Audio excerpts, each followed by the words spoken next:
तो गाइस आज हम बात करेंगे मैनेजर किम के चैप्टर नंबर 41 के बारे में। और अगर आपने मेरे चैनल को अब तक सब्सक्राइब नहीं करा है तो आप मेरे चैनल को भी सब्सक्राइब कर सकते हो। तो खैर पिछले चैप्टर की लास्ट में हमने देखा था पूरे 10 साल बाद फाइनली मैनेजर किम अपनी गर्लफ्रेंड के सामने खड़े होते हैं, जिसे देख के मैनेजर किम की आंखों में आंसू होते हैं और वो कहते हैं मैंने फाइनली तुम्हें ढूंढ लिया। मैनेजर किम की गर्लफ्रेंड भी उन्हें देख के अभी काफी ज्यादा हैरान होती है, लेकिन इसके अगले ही सीन में हम देखते हैं मैनेजर किम अपनी गर्लफ्रेंड को बहुत ही डेस्परेटली किस कर रहे होते हैं। और ऑब्वियसली अभी वो एक कमरे में होते हैं, कहीं बाहर नहीं। लेकिन किस करते करते मैनेजर किम की गर्लफ्रेंड उनको रुकने के लिए कहती है। मैनेजर किम कहते हैं क्या हुआ, सब ठीक है? मैनेजर किम की गर्लफ्रेंड कहती है हम इतने समय बाद मिल रहे हैं इसलिए मुझे थोड़ी सी शर्म आ रही है, इसलिए हमें पहले लाइट्स ऑफ कर लेनी चाहिए। तो खैर इसके बाद लाइट्स ऑफ होती है और प्रोग्राम शुरू होता है। इसके अगले सीन में हम देखते हैं मैनेजर किम कुछ फूलों को देख रहे होते हैं। इतने में ही मैनेजर किम की गर्लफ्रेंड नहा के बाहर आती है और कहती है उन फूलों का नाम हनी शक्ल है, ये फूल निशानी होती है सच्चे प्यार की। मैनेजर किम कहते हैं अब तक तुम्हारी जिंदगी कैसी रही, आखिर तुम मुझसे मिलने क्यों नहीं आई? मैनेजर किम की गर्लफ्रेंड एक हल्की सी स्माइल के साथ कहती है मुझे माफ करना, इसकी कोई खास वजह नहीं है, मैं तो बस। इसके बाद हम देखते हैं 10 साल पुराना सीन, जहाँ पे प्योंगयान चो मैनेजर किम की गर्लफ्रेंड को कहता है क्या, आखिर तुम क्या बोल रही हो? लेकिन मैनेजर किम की गर्लफ्रेंड प्योंगयान चो से रिक्वेस्ट करते हुए कहती है प्लीज आप मुझे कहीं और भेजना, अगर आप मुझे उसके साथ भेजोगे तो मैं उसके ऊपर बस बोझ ही बनूंगी। प्योंगयान चो कहता है लेकिन मुझे तो लगा था कि तुम दोनों आपस में प्यार करते हो। ये लड़की कहती है हाँ मैं उसे सच्चे दिल से प्यार करती हूँ, लेकिन कोई भी औरत ये बिल्कुल भी नहीं चाहेगी कि जिस इंसान से वो प्यार करे उसके ऊपर वो बोझ बन जाए, इसलिए प्लीज आप मुझे कहीं और भेजना, उसके साथ मत भेजना। और प्योंगयान चो ऐसा ही करता है, जिस वजह से पूरे 10 साल तक मैनेजर किम अपनी गर्लफ्रेंड से नहीं मिल पाए होते हैं। और अभी प्रेजेंट मोमेंट में मैनेजर किम की गर्लफ्रेंड मैनेजर किम को ये सारी की सारी बातें बता रही होती है और कहती है मुझे बस इस बात का डर था कि अगर मैं तुम्हारे साथ रहूंगी तो इससे तुम्हारा बहुत ज्यादा नुकसान होगा, अगर हम दोनों साथ में रहते तो हमेशा हमें पुलिस से भागना होता और हर बार मैं तुम्हारे लिए मुसीबत बनती भागने के लिए। लेकिन मैनेजर किम कस के सूजिन को गले लगा लेते हैं और उनकी आंखों से आंसू आ रहे होते हैं। मैनेजर किम इमोशनल होकर कहते हैं कोई बात नहीं, अगर यही वजह है तो कोई बात नहीं, अगर तुम इस वजह से मुझसे मिलने नहीं आ पाई तो कोई बात नहीं, मैं तुम्हारा और इंतजार कर सकता था, चाहे 10 साल हो या फिर जिंदगी भर या फिर 100 साल हो, मैं तुम्हारा हमेशा इंतजार करता। सूजिन पहले थोड़ा सा हैरान होती है, लेकिन वो एक स्माइल के साथ मैनेजर किम को कस के गले लगा लेती है। इसके बाद हमें मैनेजर किम की फ्यूचर की वॉइस ओवर आती है। मैं बहुत ज्यादा खुश था, मेरे दिल में खुशियों की लहर दौड़ रही थी, मुझे बिल्कुल ऐसा महसूस हो रहा था जैसे 10 साल इंतजार करने का इनाम मुझे एक बार में ही मिल गया। तो इसके बाद हम देखते हैं कुछ समय बाद का सीन, जहाँ पे कुछ स्पेशल एजेंट्स ने मैनेजर किम को अपने सामने बैठा रखा होता है और मैनेजर किम की हाथों में हथकड़ी होती है। स्पेशल एजेंट मैनेजर किम को कहता है मुझे लगा था मैंने तुम्हें साफ साफ बताया था कि सिविलियन से तुम्हें कोई भी कांटेक्ट नहीं रखना है। यानी कि इन बंदों को पता चल चुका होता है कि मैनेजर किम उनकी गर्लफ्रेंड से मिले हैं, लेकिन मैनेजर किम अभी कहते हैं नहीं ऐसा नहीं है, वो लड़की मेरे साथ सिर्फ एक रात के लिए थी, इसलिए तुम्हें इन सारी बातों के ऊपर ध्यान नहीं देना चाहिए। उस लड़की से मैं बस एक ही बार मिला हूँ, आखिरकार मैं भी एक मर्द हूँ, मुझे भी मजा मस्ती करने का हक है। स्पेशल एजेंट कहता है ठीक है मैं समझ गया तुम क्या कहना चाहते हो, लेकिन मुझे ऐसा महसूस क्यों हो रहा है जैसे तुम मुझसे कुछ छुपा रहे हो। तुम मुझे बता रहे हो वो लड़की तुम्हारे साथ बस एक रात के लिए थी, लेकिन जिस तरह से मैं इस मैटर को देख रहा हूँ मुझे ऐसा लग रहा है जैसे तुम उस लड़की को बचाने की कोशिश कर रहे हो। इतने में ही इस स्पेशल एजेंट के पास एक एजेंट आता है और कहता है सर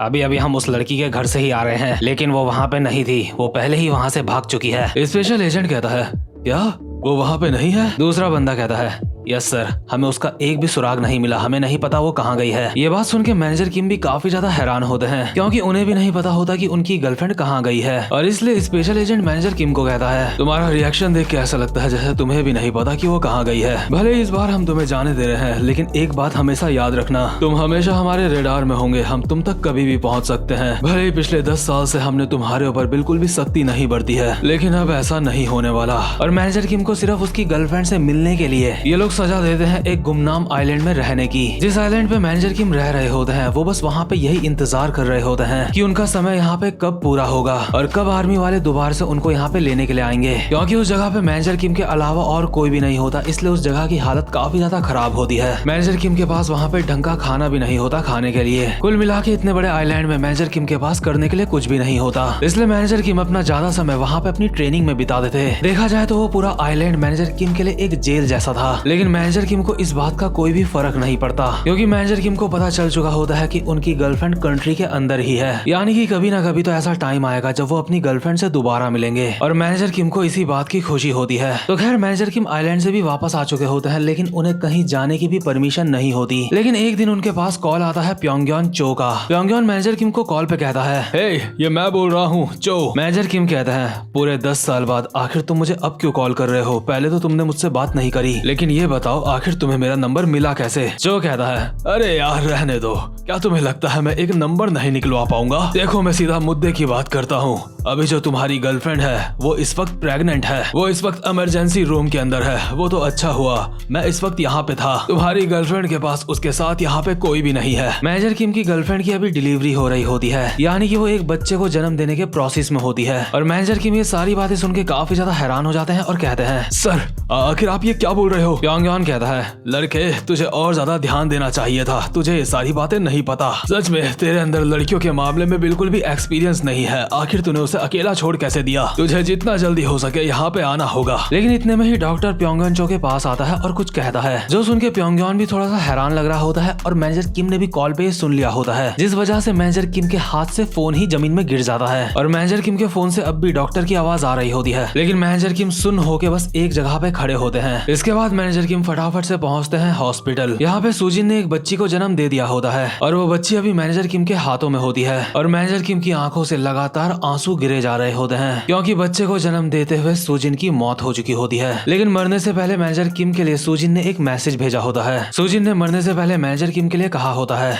हमारी बेटी का नाम मिंजी है। वैसे मैं काफी ज्यादा शाय हूँ, लेकिन क्या मैं अपनी जिंदगी में आखिरी बार तुम्हें हनी बोल सकती हूँ? हनी, हमारी शुरुआत इतनी ज्यादा अच्छी नहीं रही, लेकिन उसके बावजूद भी मैं एक आखिरी बार तुमसे एक मदद मांगना चाहती हूँ। तुमने अब तक जैसी भी जिंदगी जी है उस सारी जिंदगी को भुला दो और अब से मिंजी के फादर बन के रहो। अपने सारे दुख दर्द भूल जाओ और अपनी पूरी जिंदगी अपनी बच्ची के नाम कर दो। अगर बात उसकी सुरक्षा की हो तो तुम कुछ भी कर देना। अगर तुम्हें कभी उसे किसी मुसीबत से बचाना हो तो किसी भी हद तक चले जाना। उसको बचाने के लिए अपने सबसे बड़े डर से भी लड़ जाना। तो खैर मैनेजर किम अपनी गर्लफ्रेंड से हॉस्पिटल में मिलने आए तो होते हैं, हालांकि वो मर चुकी होती है। लेकिन सवाल यहाँ पे ये उठता है कि मैनेजर किम हॉस्पिटल में आए कैसे, क्योंकि मैनेजर किम को कहीं पे भी जाना अलाउड नहीं होता। इसीलिए अभी हम देखते हैं कि मैनेजर किम हॉस्पिटल में आए कैसे थे। मैनेजर किम ने अपने सीनियर की कनपट्टी में गन लगा रखी होती है और उनकी गर्दन में चाकू। साथ ही साथ में मैनेजर किम यहाँ पे सारे ही फौजियों को बोल रहे होते हैं, प्लीज मैं कहता हूँ मुझे जाने दो। अभी मैनेजर किम के ऊपर काफी सारे एजेंट्स ने गन तान रखी होती है और एक एजेंट मैनेजर किम को बोल रहा होता है, हे सार्जेंट किम, तुम जो भी कर रहे हो वो करना बंद करो। अगर तुम ये सारी चीजें करते रहे तो तुम्हारे लिए चीजें और ज्यादा खराब हो जाएंगी। लेकिन मैनेजर किम सीरियसली अपने सीनियर की कनपट्टी में गन लगा के कहते हैं, तुम अच्छी तरह से जानते हो मैं क्या कर सकता हूँ, इसलिए मुझे जाने दो। मैनेजर किम का सीनियर बोल रहा होता है, हे तुम शांत हो जाओ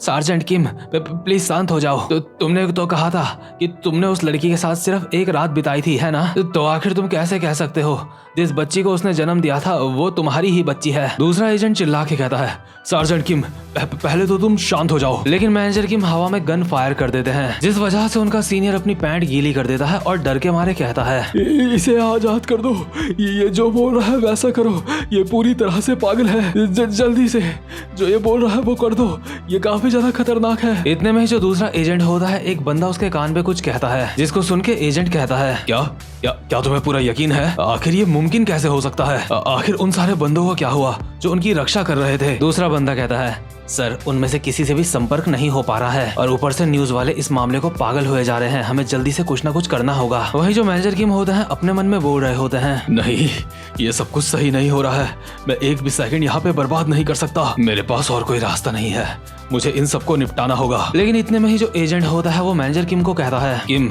अगर हम तुम्हें घर जाने देंगे तो क्या तुम सब कुछ करने के लिए तैयार हो? मैनेजर किम कहता है, हाँ मैं तैयार हूँ, मैं सब कुछ करने के लिए तैयार हूँ। दूसरा बंदा कहता है, क्या सच में तुम कुछ भी करने के लिए तैयार हो? दरअसल प्रेसिडेंट से हमारी बात नहीं हो पा रही है, लगता है रास्ते में उनके साथ कुछ हो गया है, लेकिन हमें अभी इस बात पे पूरा यकीन नहीं है। अभी तुम्हारा मिशन ये है कि अपने साथ कुछ यूनिट के बंदे लेके जाओ और तुम्हें 12 घंटे के अंदर अंदर प्रेसिडेंट को बचाना है। तुम्हारे एक गलत कदम से नॉर्थ और साउथ कोरिया के बीच में जंग छिड़ सकती है, तो बताओ क्या तुम ये कर पाओगे? मैनेजर किम को अपनी गर्लफ्रेंड की याद आती है, जब मैनेजर किम की गर्लफ्रेंड ने उनसे कहा था, तुम्हें पता है हनी शकल्स फ्लावर सच्चे प्यार प्यार की निशानी होती है। ये निशानी होती है उन कपल्स की जो एक दूसरे से सच में प्यार करते हैं। अभी मैनेजर किम अपनी सीनियर की कनपट्टी से गन नीचे कर लेते हैं और कहते हैं, इन शॉर्ट तुम मुझे कहना चाहते हो कि 12 घंटे के अंदर अंदर मुझे प्रेसिडेंट को ढूंढना है। दूसरा बंदा कहता है, हाँ टाइम शुरू हो चुका है, जल्दी करो। मैनेजर किम कहते हैं, 3 घंटे, मुझे सिर्फ 3 घंटे चाहिए। ये काम पूरा होने के बाद अपना प्रॉमिस मत भूलना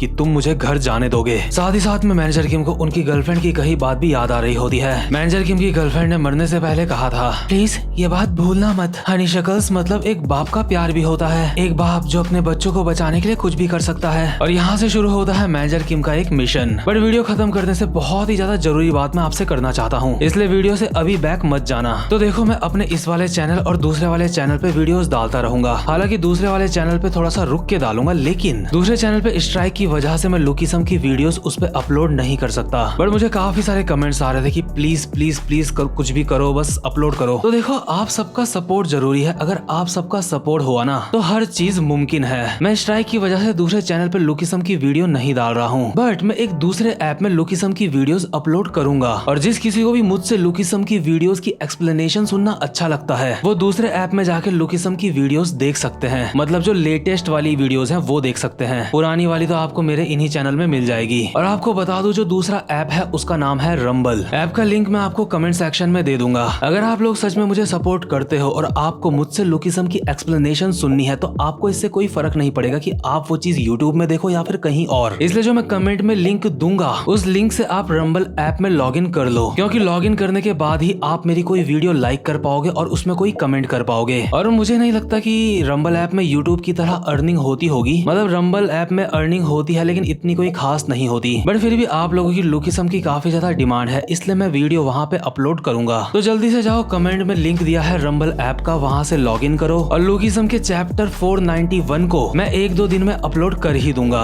यानी कि अभी 7 मार्च को मैंने अपलोड नहीं करा है, लेकिन 8 या फिर 9 मार्च को मैं लुकिसम का चैप्टर 491 वहाँ पे अपलोड कर दूंगा। तो गाइस, अब मैं मिलता हूँ आपसे अपनी नेक्स्ट वीडियो में। तब तक के लिए गुड बाय।